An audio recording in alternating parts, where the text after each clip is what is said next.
And that was Maserati by Olakira. I hope you were also vibing to that.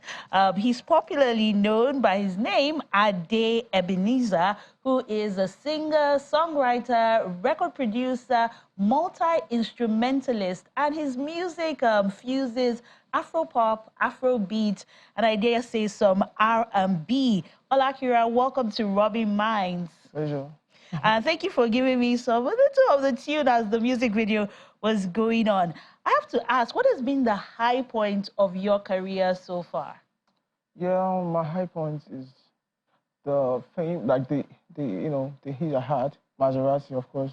And the high point, let me just say, the high point is when I got, endorsed by Maserati, being the ambassador. That's the first African artist to achieve that. So it's more like, it's not even a dream come true. It's something you don't even dream about. You don't even expect it's going to happen. I mean, I remember when the news came out announcing your ambassador, and I was just thinking, like, were you expecting that when you were singing that song? Were you speaking it into existence, or it just came to you while you were writing? I wasn't even like, I didn't have that thought, like no blink of that thought in my mind. And even when we traveled to Dubai for the surprise, my manager told me that we were going for a video shoot. And we got to the warehouse. I'm like, okay, is it a warehouse shoot? Like, what kind of shoot is this? He said, let's just go in. I want to get in. I saw camera. I saw people starting. I saw the Maserati. I saw people. I was like, wow. Was that the first time you saw a Maserati? No, that was not the first time. But, the latest Maserati, that's what of that year, that's what they gave me. And my manager, they didn't even come to pick me with Maserati. They came to pick me with another car so that I won't suspect anything. So it was like they just planned it, and it was a huge surprise for me because I wasn't thinking about, I didn't even thought about it. What inspired the song? I think it's my love for luxury vehicles, especially Maserati. I like Maserati a lot. I've been like wanting to like experience it, like feel it. So that's how I started with Baby Come, Baby Hop in my Maserati. That's how I started. Okay. Interesting. What has influenced your music? I mean, you do a bit of R&B, Afro-pop, Afro-beat. Who are some of your influences? Yeah, Fela, of course, Fela number one. Fela Nikolapo, Sonny Ade, Ebenezer Obey, Obesere, a lot of Fuji artists as well because I listened to Fuji and Juju when I was growing up. So and then the like Two-Face and the rest too, actually inspires me as well. And other international acts like Boys to Men, Boys to Men, Backstreet Boys, Celine Dion. I listened to R&B a lot when I was a kid, so yeah. That's taking me down childhood. I think if you grew up in the 90s, early 2000s, Backstreet, Celine Dion. Okay, so do you have any particular artist, local or international, that you would say would be your dream feature or a collaboration, like maybe a Whiskey, Davido, Tiwa? Definitely. Who would you Tiwa like Savage. to? I've actually had something with David, hopefully Whiskey, but right about now, Tiwa, like, we're in talk because I'm dropping a project, an album or probably an EP, and I want her to, be in the project. So yeah, we are in talk with her, so yeah. Okay. Tell us more about the project you're dropping. What has inspired it? What can we expect from it? What sound? Do you have any collaborations already? I have.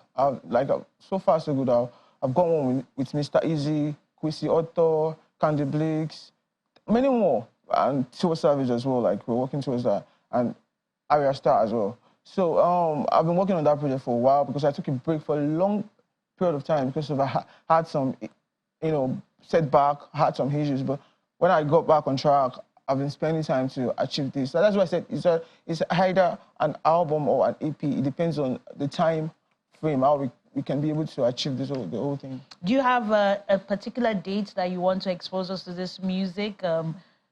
Is it this year? Is it something that we should expect next year? Definitely this year. That's why I said if I can make the album, make it up for the album, definitely it's going to be an EP. But it's going to be this year because we're running out of time already. So maybe in the next 2 months, the project will be out. But I dropped 2 singles, Ileke and Kisses. Wish to Be, that's Ileke, and Kisses. So that's not like the first official single this year. Then, okay.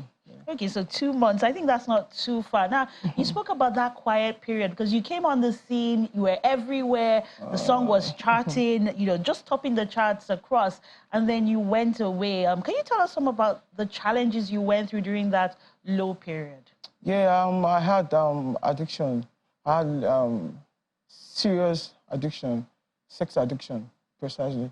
And it was really like getting to where I couldn't control myself at some point. So I went for therapy, and I got hypnotized. I had quiet time. I, celebrate for a while. I think why I'm sharing this is because of people who are passing through that as well. There's always, an answer to that. So just don't keep it to yourself. Share, shout out to my friend, one of my friends like that. So it's just like, what's going on, man? You've been low key, and something about those things. When you are not functioning, you start getting depressed. So, but yeah, I'm back on track. This sex addiction, have you been able to identify some of the triggers? And do you feel that being an artist with all the girls, the money, the fame, the fake life, the clubs, those things contribute to that?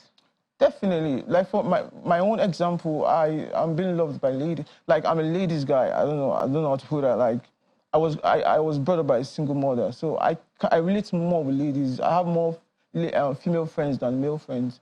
So somehow, there was like, a distraction in between. So I was being really distracted at some point, like I said. So the same thing can make it, worse. Like it's like a plus thing. You get like it's a plus thing. Yeah. And I'd like you to set the record straight concerning this issue with the church and I think 4 choristers in the choir. How did you navigate that and your faith and get back on track? Yeah, the church I was suspended, but I knew that suspension is still like you're being sacked already. I had things with the chorister. I think music is spirit, and sometimes with 4 choristers. Yes. And music is spirit. When you sing in church, that's why sometimes, I grew up in church. I started music from church. So, and I faced that challenges too in church. But when I came to the secular world, it's more difficult. Like it's beyond I couldn't handle, the whole thing because it's just right on my face. So. I think it's something that a lot of artists deal with. I mean, you see a lot of baby mamas out there. How have you been able to stay ahead of that? I mean, despite everything, I don't think we've had as many people coming out to say they're your baby mama. Yeah, I in that aspect, I'm disciplined in that aspect. Yeah, I know how to catch fun. I know how to have a good time, but I know where I'm going to. I know where I'm coming from. So I don't want to when I'm not ready for that. So I'm disciplined in that aspect. And what I learned so far too is you have to be very disciplined. You have to learn to discipline yourself, self-control, and yeah. That's it. You spoke about starting in the church and being suspended. Do you have plans to go back to singing in the church? I mean, there are certain artists who release a secular album and then they come out to release a gospel album. Can we be expecting something like that? I don't think so because like my sister is Mommy Gio, and I remember we had issues 2008 or thereabout, 9 or thereabout, because she said she noticed that I like singing secular music because I feel like it's just me. That's just me. Out of all my siblings, most of them are pastors. I'm just the one I'm just different. I'm another vibe. So that's just my style. I find it very, very easy to write secular music. So it's just my field and it's my calling, and I'm proud of it because now my song is one of the first Afrobeat songs to go global, like international, and I'm proud to be part of this generation. So yeah. I don't think I'm doing gospel anytime soon, but yeah. But do you still have like a spiritual life? Do you still do things in the church? Maybe not music per se. Yeah, actually, I feel like what I notice is it's not even just about going to church. I think building your relationship with God.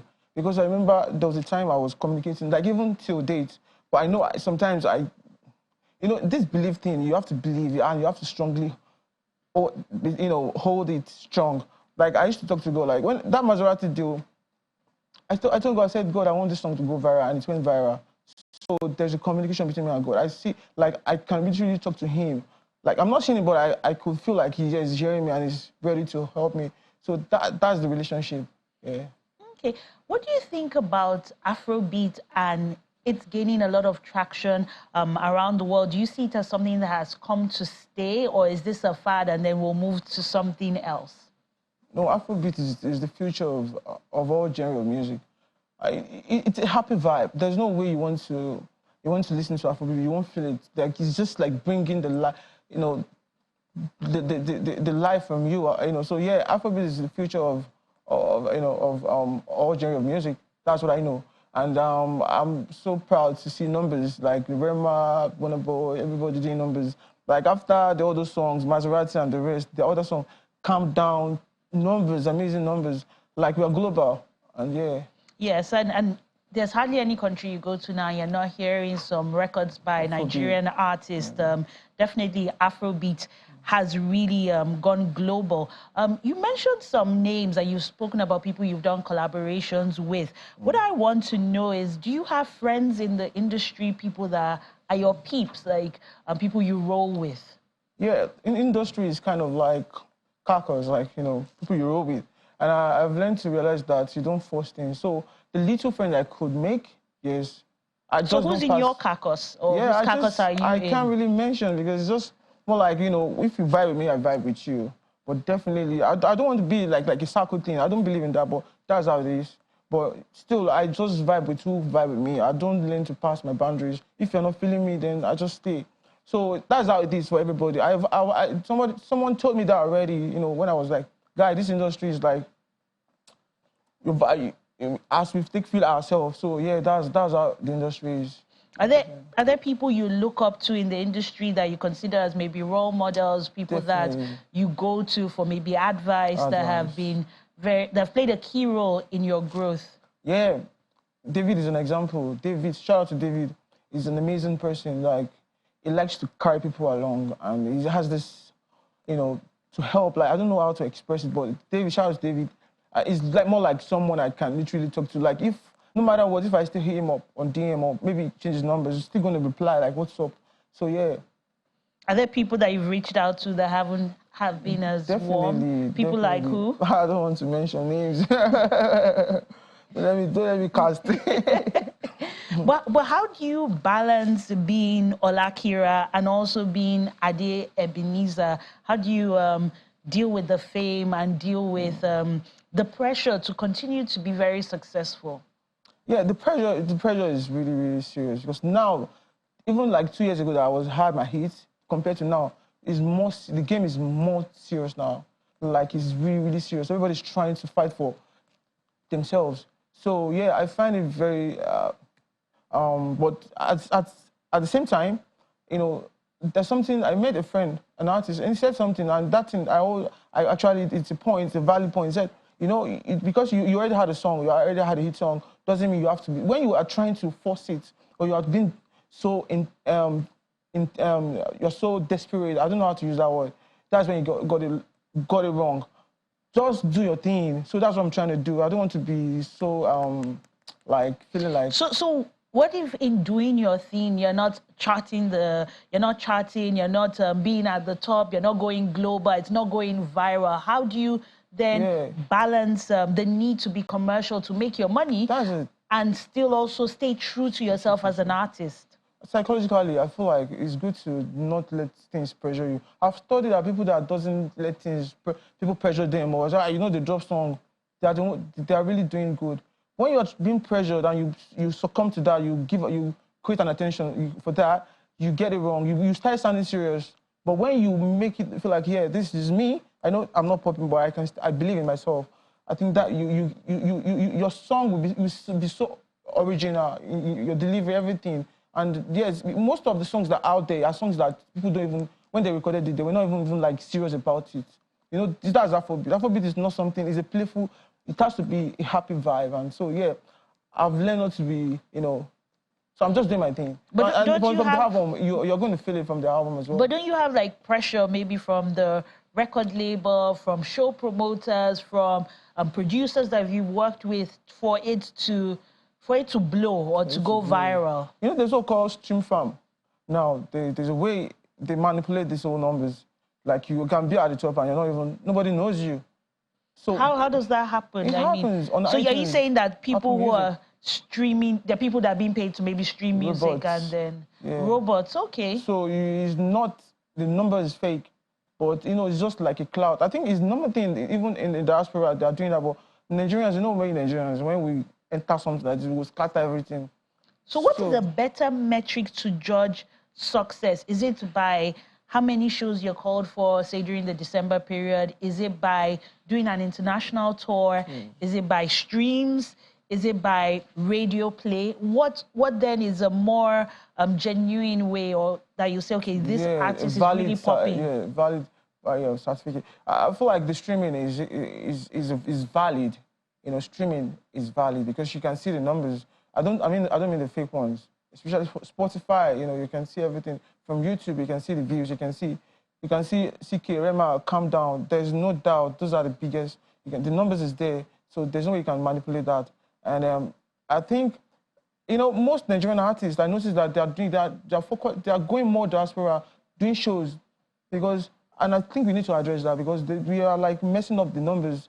We are not making the good people listen to good music anymore. Like it's been manipulated, and all the artists want to, like, they know that they are not accepting them. They just want to be doing their thing over there. I don't want to mention names. I still be like, I know they come to Nigeria, I they make my money for that side, I they do my stuff. So I think we should address that aspect. So do you feel more artists should place priority on doing local shows and not just, this is my US tour, or this is my Europe tour? Yes, but I understand them. Just like what I said, now you drop good music, but you know, the way things are, the carcass, and you feel like nobody's expected. Nigerians, their taste is high, but at the same time, they can easily get manipulated. So that's the problem. So some other artists that I know, one of my friends just got back, he traveled back, said, say, nothing they saw. In drop song, he was trying to promote it, and people are just making noise with some other songs that are not even, that you know, this song, how did this song get to #1? But I think as time goes on, maybe, I don't know what's going to happen, but yeah, that's the problem. How do you feel about a lot of the biggest artists signing with foreign record labels, foreign management, and then its impact on, say, the economy? Because a lot of the monies that are now being made are being made abroad, and that might not necessarily trickle back in to really put in the necessary structure and infrastructure needed for this industry. You're so right. And that started some time ago, some years back, you know, when Afrobeat started going. I think about 3 international labels came to my DM, but we weren't really in good, the deal wasn't really that, you know, smooth, so we couldn't. An influencer, ₦1 million to vibe to a song. The other big, they call them big fish, are ready to pay her or him 10 million and say, just dump that song for 1 month. Really? So the game is more like you have to be under someone. There's a way you have to figure it out. So what has influenced your own choice of management, your own choice of record label? Yeah, this actually affected me because people that I even blew with my song, like they got recognized through my song. When I went back to them, they were like, "Oh, bro, now it's 3 million, man. Like it's 5 million, man." Like, you mean for a collaboration? Because you know, like you said, some other international label are signing Nigerian label. So it's like double money. So they're ready to pay. They're ready to spend just 50 million for just a video. Just one video, 50 million. Imagine that. So you have your budget of 20 million for a song. How do you want people to listen? They can't listen. They can't get it out unless there's a viral TikTok or something that just make the song viral. But aside that, it's hard a bit now. It's not like is that going to be part of your strategy to come up with, say, a dance step or do challenges and to engage influencers to push out your music? That's the vibe. Thank God for TikTok. TikTok still make it easy. So if you know you can't afford to, you know, pack millions of naira and start forcing it, just do the TikTok thing. If you know what you're doing with some ideas, you can get your song viral. I have plans for my song as well. Because, yeah. Are we expecting a special lady sometime? Are you in a relationship? Do you have someone that you're ready to settle down and maybe say start a family? Settle down? No, settle down, I'm not sure. But I don't have anybody right now. You know, my past experience has made me relax. I want to, like, just take my time. You know, don't rush. The right time, you get the right person at the right time. So that's how I see it. And, you know, music, you know, like I said, there are distractions which I've learned. So I'm trying to focus more on my career. I just only one hit. I need many hit songs. I have a dream. I know what I dream about. I want to perform in, like millions of crowds, international shows and everything. So definitely that's not priority right now. That's so how do you deal with all those people sliding into the DMs or waiting at shows and wanting to have something with you? I just learned to overlook. Like I don't even check my DMs. What I learned when I went for my therapy is staying away from phone. Phone is very distracting. So I don't really pay attention to DM or anything. What I'm focusing on is the music thing, because I make music from the scratch. I'm not just an artist, I'm a musician. So I can carry my guitar and start playing something out, record it. So why would I have time for? So I like, my brain is just like the music thing, yeah. All about the music. And you said in about 2 months or so, we'll be expecting either an album or an EP from you. Thank you very much, Olakira, for being here with us on Rubbin Minds, and we wish you all the best with the new music coming out. Thank you so much. I appreciate it. And this is where we'll be wrapping up this episode of Rubbin Minds. My name is Isabella Adediji. Do have a good afternoon. Goodbye.